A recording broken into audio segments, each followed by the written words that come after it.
In this video, I'm going to show you how to construct a grid in a Revit project. I've created a new file using the Imperial architectural template. And a couple things that I wanted to mention before talking about the grid. In the default template, you should see the properties window appear here on the left, as well as the project browser. You'll need to reference those, so you want to make sure you keep those visible. If you should happen to lose them, or you accidentally close them, if you go to the View tab to User Interface, you can recheck the boxes and they'll reappear. Okay, for the grid, we're going to go to the architectural ribbon, and we'll go over to where we see the grid tool. For my grid, I'm just going to click a point low here and another point towards the top. So you can see it's already assigned a number 1 to that column line. And I'm just going to check and see like how long that line is, 98 feet. That will be fine for now. We may change them later. And I could make just a series of copies. I'm going to need 12 of these, but it would be faster to select the column line. And once it turns blue, go to the array tool. Under the number, in the number cell, change it to 12. And then I'm going to click a point on the screen, make sure I've constrained myself to horizontal, and input 20 feet. Okay, so I should have column lines 1 through 12 now.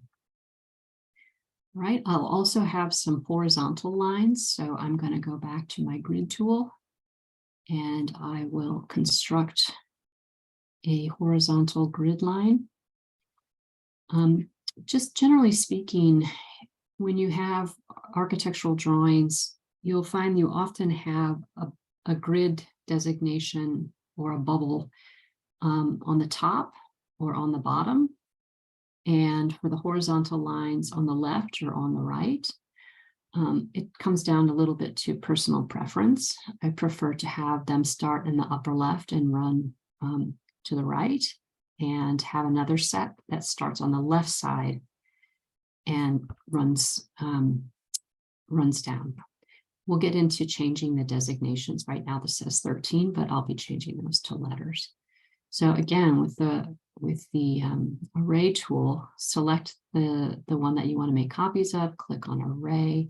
This time I'm only going to need 3, and I will repeat the process of clicking on the screen, directing the direction of the array downward, make sure that stays vertical, input 20 feet, and now I have this second set. Okay, so again, typically we have these designations running along one side of the grid and another one on the running vertically. So one horizontal, one vertical.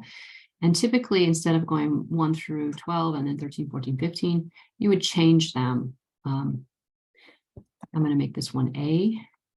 So I'm just double clicking in here, B and C.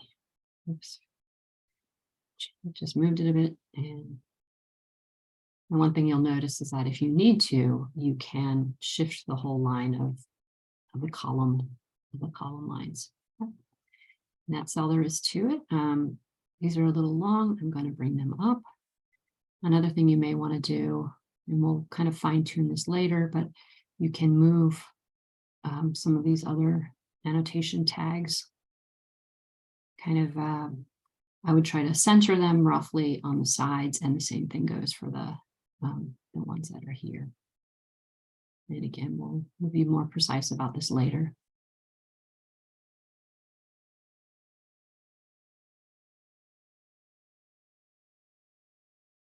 This would be a good time to save your file.